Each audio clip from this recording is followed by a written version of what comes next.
So, good morning. Today is Saturday, I believe January 11th. And I'm now in the shop here trying to get this exhaust thing repaired. But let me start again here with the gauge to show you this on how this actually works. We have a bar indication and a PSI indication. And we have a range which is normally the 2.5 is the absolute upper limits for 2500 to 3000 RPM in back pressure. That is 2.5 PSI. And in bar, when we measure that in bar, would be 0.09 bar on the bar scale. And as you saw yesterday, is the first push on the accelerator I did, I came over 3 PSI. Then I went off and I went back on it, and then it kind of went only to 2.5. And that is when the EGR valve releases its, or opens its overpressure function. Let me show you this now in the car. I still have this here attached. I'm waiting for the shop to warm up since I just got here. In order to verify this, is for one is the engine, like it was yesterday, the engine has to be cold. And you want to disconnect the vacuum line from the EGR. And then what happens is, you can see this, the EGR valve here has a attachment here on the, or a adjuster. You got this right here. This is a set screw which can be adjusted.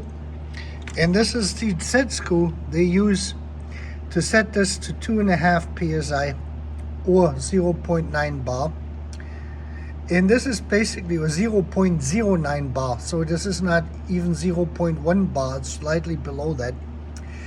And that will open up this pipe here. And normally on this exhaust side, the exhaust goes around, and then you can see the cross link, that is that riffled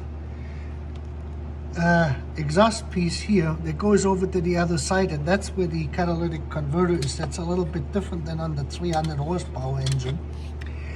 And what this does is, normally this side has a lower pressure in it than the other side because it has to travel across the engine. And here now, normally when this valve is activated by the vacuum, two conditions have to be there. For one is the coolant temperature has to be warm enough for the valve to open up, and then the throttle has to be in a position that the vacuum is actually created. So it has 2500 plus RPM plus the coolant temperature, then will allow a vacuum for it to be applied here. That is the normal function of it. And in those cases, this hose side, or this line here, connects to the lower part of the intake system below the throttle. The throttle is here, you can see it. The throttle is right underneath here, connects here to the boot, and that is what controls the plate. It regulates on how far the plate goes down, which then regulates on how much fuel is injected into the injectors, into the engine. And in our case here is the only other vacuum port besides the vacuum line here for the EGR. This is now the addition here on the California version, is the sensor we have here, which is an additional sensor to make sure that this valve is actually working and opening up. And I disconnected it. I put a resistor in here because this temperature sensor is bad and I cannot get a new one. And we can see this, the thing goes around here and then connects on that lower piece to it. The only other vacuum pulled out of there is this here for the brake booster. That is this line here, which winds up here on the brake booster. So if you have this issue, you disconnect the brake booster, you plug this line off, there should be then no more vacuum leak.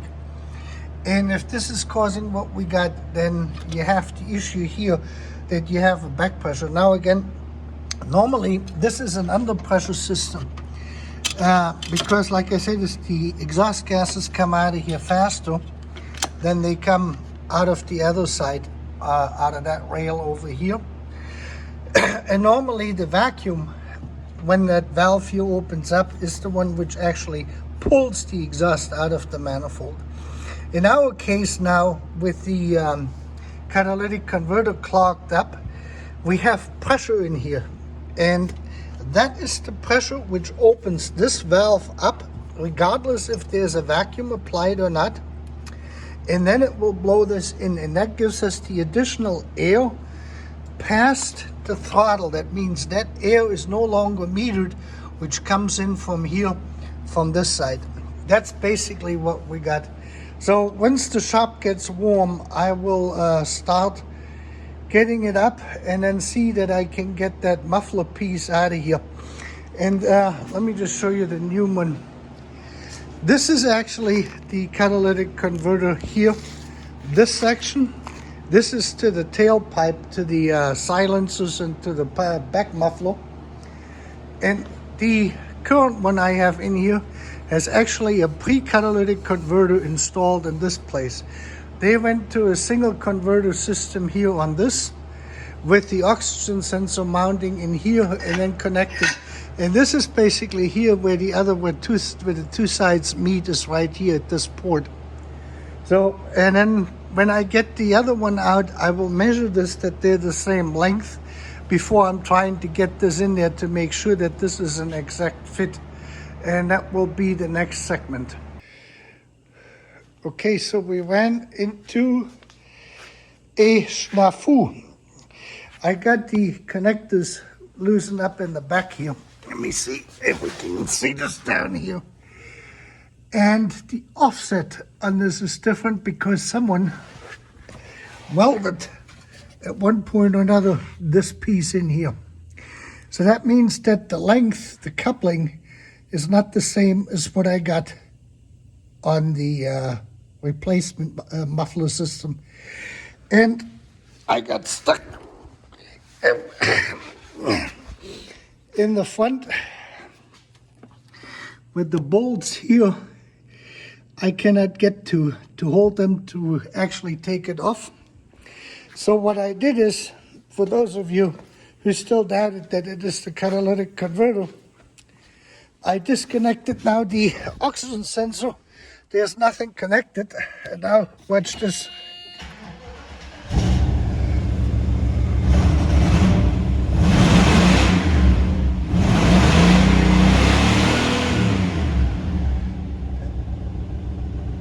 And we got full power.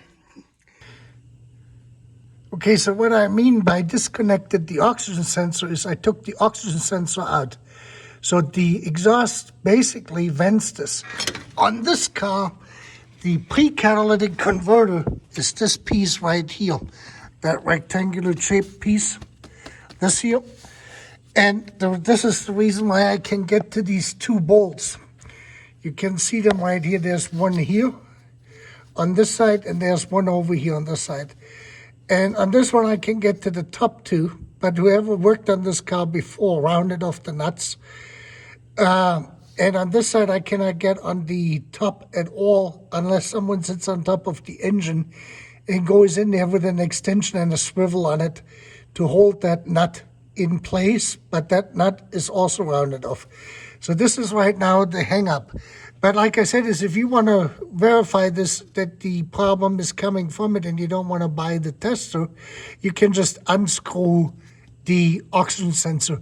Your mixture is going to be, of course, somewhat off at this point because of the missing oxygen sensor, and that will kind of get the mixture a little bit moved out of alignment, so to speak.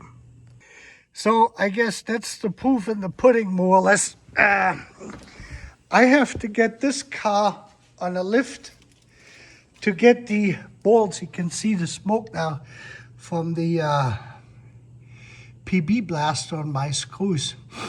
It got hot pretty quick coming out of there. And of course, that's not an ideal situation, but this is definitely the cause, is the catalytic converter. There's no question about it. No ifs and buts or anything else in there. Of course, without the catalytic, without the oxygen sensor, the mixture is going to be off for the moment. But I got pretty much full power, as you can see. Before, I wasn't even able to rev up to 5,000 or 6,000 RPM without that EGR valve opening up. And that is pretty much now the indication for sure. So there will be another video coming whenever we're going to fix it. I'm going to put this back together for the moment. And then I have to see that I can get the car up on a lift here.